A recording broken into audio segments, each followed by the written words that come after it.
ये आप सबको मालूम है। और किडनी फेल जब हो जाता है तो होता क्या है, मैं आपको उस पर प्रकाश डालूंगा। जब किसी की किडनी फेल होती है तो वो बड़े हॉस्पिटल की तरफ भागता है कि बड़े हॉस्पिटल में जाके मेरा इलाज होगा, मुझे सही राय मिलेगी। और बड़े हॉस्पिटल में जाके उसको बोला जाता है कि आपको डायलिसिस कराना पड़ेगा। डायलिसिस मतलब जो बॉडी में फ्लूइड भर गया, पानी एक्स्ट्रा भर गया, उसको निकाला जाता है एक मशीन की सहायता से, उसको डायलिसिस बोलते हैं।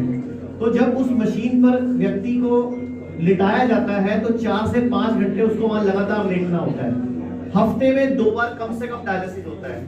तो इंसान का आर्थिक, सामाजिक और मानसिक कितना शोषण होता है वो समझो। क्योंकि अगर हफ्ते में 2 बार डायलिसिस होगा तो आपको परिवार के एक सदस्य को भी साथ लेके जाना पड़ेगा। एक आम आदमी जो वहां जुड़ा हुआ है, जो उस हॉस्पिटल में जा रहा है, साथ में जो व्यक्ति जा रहा है उसकी नौकरी भी जा रही है, क्योंकि हफ्ते में 2 दिन कोई ऑफिस छुट्टी नहीं देता। तो नौकरी जाना, पैसा लगना, फिर डायलिसिस कराना और फिर ट्रांसप्लांट कराना। तो मैं आपके सामने ऐसी एक व्यथा के साथ एक पेशेंट को पेश करूंगा। जसलीन हमारे साथ है। जसलीन बेटा इधर आना एक बार। ये जसलीन एक बच्ची है 14 साल की। एक बार बेटा, यही चंडीगढ़ में रहती है, नया गांव में। मैं सिर्फ आपसे ये बोलना चाहूंगा, 14 साल की बच्ची को डायलिसिस हो रहा था हफ्ते में 2 बार। इसके मम्मी पापा भी यहाँ पे, मैं चाहूंगा एक बार आप इसके मम्मी पापा भी इधर आए।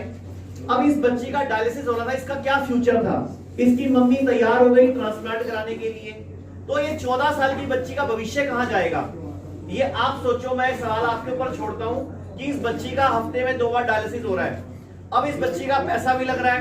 आ जाओ इधर, और इसके पापा भी होंगे शायद। आ जाओ इधर आप। कोई बात नहीं, वो नहीं आ रही। तो आप ये बताओ कि आप कहां पे इसको लेकर गए और कितनी बार डायलिसिस कराते और कितना आप परेशान थे इसके लिए, बता दो। हम तो बहुत परेशान थे। पीजीआई लेके गए थे हम तो, उन्होंने बोल दिया कि, कोई बात नहीं, ऐसे ही बोल दो थोड़ा तेज। उन्होंने बोला कि डायलिसिस भी करवानी पड़ेगी। तो आप हफ्ते में 2 बार डायलिसिस करवा रहे थे जी। तो जब आपको हमारे बारे में पता चला, आप हमारे हिम्स हॉस्पिटल चंडीगढ़ में आए, तो कितने दिन लगे इसका डायलिसिस बंद होने में? आप ध्यान से सुन लीजिए। 2-4 दिन में, मतलब 2-4 दिन के बाद आज कितने महीने हो गए डायलिसिस बंद हुए हुए? 3 महीने हो गए। आज 3 महीने हो गए इस गुड़िया को हमारे हॉस्पिटल से डिस्चार्ज हुए हुए, एक भी डायलिसिस नहीं हुआ। अब ये 14 साल की बच्ची का भविष्य है। हम खाली डायलिसिस नहीं बंद कर रहे, आप सोचो इसका भविष्य है, इसका वर्तमान। ऐसा तो एक एस्पेक्ट है। और सबसे पहले आप कहां गए थे जब आप फर्स्ट टाइम गए? सबसे पहले कहां गए थे आप? 16 में। सेक्टर 16 चंडीगढ़। वहां उन्होंने क्या बोला? उन्होंने बोला, पहले तो बोला कि ब्लड कम है, खून कम है इसका। फिर उसके बाद बोला कि किडनियां खत्म हो चुकी है। किडनी खत्म हो गई। और आपको क्या बोला, क्या करो आप? पीजीआई रेफर कर दिया। पीजीआई रेफर करा। पीजीआई वालों ने क्या बोला? उन्होंने तो डायलिसिस शुरू करा। और क्या बोला? ट्रांसप्लांट की तैयारी कर लो। और आपने ट्रांसप्लांट करने, किडनी देने का मन बनाया, लेकिन इनको शुगर थी, तो ये इनका वो डिसीजन सही नहीं था, क्योंकि शुगर वाली किडनी नहीं लेते वो। तो इनके फादर ने सोचा, इनके मतलब घर में मन बन गया कि इस बच्ची को किडनी। ये भारत का अगर आंकड़ा देखें, आंकड़ा भी हम रिलीज करेंगे हमारे बीच आचार्य मनीष।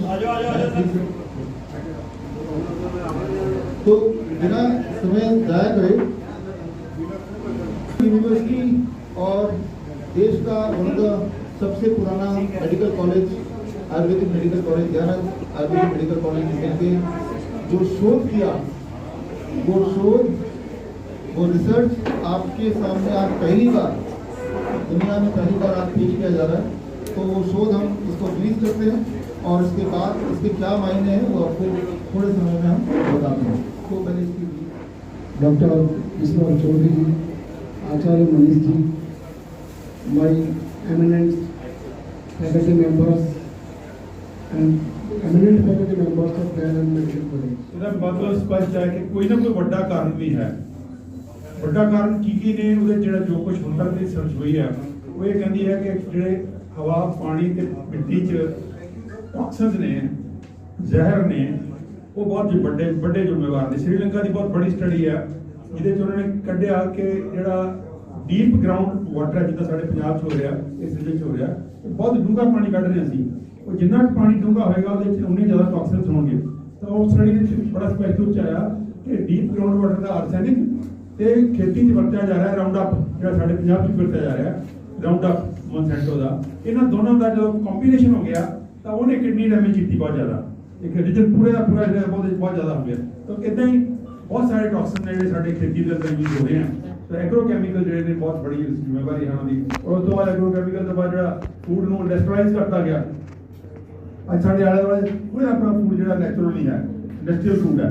ਹਰ ਚੀਜ਼ ਸਾਡੀ ਪਹਿਲਾਂ ਤਾਂ ਖੇਤੀ 'ਚ ਇੰਡਸਟਰੀਅਲ ਕਰਤੀ ਗਈ, ਉਹਦੇ ਕੈਮੀਕਲ ਪਾ ਕੇ ਜੈਨੇਟਿਕਲੀ ਮੋਡੀਫਾਈ ਕਰਕੇ, ਥੋੜਾ ਸੋਇਆਬੀਨ ਜੈਨੇਟਿਕਲੀ ਮੋਡੀਫਾਈਡ ਹੈ, ਮੱਕੀ ਥੋੜੀ ਜੈਨੇਟਿਕਲੀ ਮੋਡੀਫਾਈਡ ਹੈ, ਬੜੇ ਜਿਹੜੇ ਭਾਂਤ ਦੇ ਜਾਂ ਡਾਲਡਾ ਕੀ ਖਾ ਰਹੇ ਹਾਂ, ਜਿੰਨਾ ਅਸੀਂ ਨਮਕੀਨ ਖਾ ਰਹੇ ਹਾਂ, ਸਾਰਾ ਜੈਨੇਟਿਕਲੀ ਮੋਡੀਫਾਈਡ ਕਾਟਨ ਦੇ ਸੀਡਸ ਤੋਂ ਆ ਰਿਹਾ। ਕਿਤੇ ਨਾ ਕਿਤੇ ਜਿਹੜਾ ਇਹ ਬਹੁਤ ਬੜਾ ਵਰਤਾਰਾ ਹੈ, ਉਹਨੂੰ ਵੀ ਦੇਖਣ ਦੀ ਲੋੜ ਹੈ।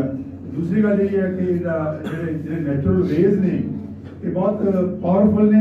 ਅਸੀਂ ਬਹੁਤ ਵਾਰੀ ਸਾਡੇ ਦਿਮਾਗਾਂ 'ਚ ਪਾਤਾ ਗਿਆ ਪਿਛਲੇ 70 ਸਾਲਾਂ 'ਚ ਕਿ ਸਿਰਫ ਜਿਹੜੇ ਆ ਕੈਮੀਕਲ ਦਵਾਈਆਂ ਨੇ ਜਿਹੜੀਆਂ ਖੁਦ ਜ਼ਹਿਰ ਨੇ, ਜਿਹੜੀ ਕਿ ਬਿਲਕੁਲ ਉਲਟ ਪ੍ਰੂਵ ਹੋ ਗਿਆ ਹੁਣ ਕਿ ਉਹ ਜਿਹੜੀ ਸ਼ੂਗਰ ਦੀ ਜਿਹੜੀ ਬਹੁਤ ਬੜਾ ਕਾਰਨ ਕਿਡਨੀ ਡੈਮੇਜ ਦਾ, ਉਹਦੇ ਨਾਲ ਦੀਆਂ ਦਵਾਈਆਂ ਵੀ ਨੇ, ਬਹੁਤ ਸਾਰੇ ਪੇਨ ਕਿਲਰ ਨੇ। ਅੱਜ ਸਾਡੇ ਕੋਲ ਬਹੁਤ ਸਾਰੇ ਪੇਸ਼ੈਂਟ ਆ ਰਹੇ ਨੇ ਜਿਹੜੇ ਲੰਬਾ ਸਮਾਂ ਤੋਂ ਕੋਈ ਨਾ ਕੋਈ ਪ੍ਰੋਬਲਮ ਸੀ, ਉਹਨਾਂ ਦੇ ਪੇਨ ਕਿਲਰ ਖਾਂਦੇ ਰਹੇ। ਜਿਹੜੀਆਂ ਦਵਾਈਆਂ ਡੰਗਰਾਂ 'ਚ ਬੈਂਡ ਨੇ, ਡਿਕਲੋਫੈਨਿਕ ਵਰਗੀਆਂ ਜਿਹੜੀਆਂ ਹਰੇ ਪੱਤੇ ਵਾਲੀ ਗੋਲੀ ਹੈ, ਉਹ ਹਿਊਮਨ ਵਿੱਚ ਬੈਂਡ ਨਹੀਂ ਆ। ਤੁਸੀਂ ਦੇਖੋ ਕਿੰਨੀ ਸਟ੍ਰੇਂਜ ਗੱਲ ਹੈ ਕਿ ਡਿਕਲੋਫੈਨਿਕ ਵੈਟਰਨਰੀ 'ਚ ਬੈਨ ਹੈ, ਹਿਊਮਨ ਵਿੱਚ ਬੈਂਡ ਨਹੀਂ ਆ।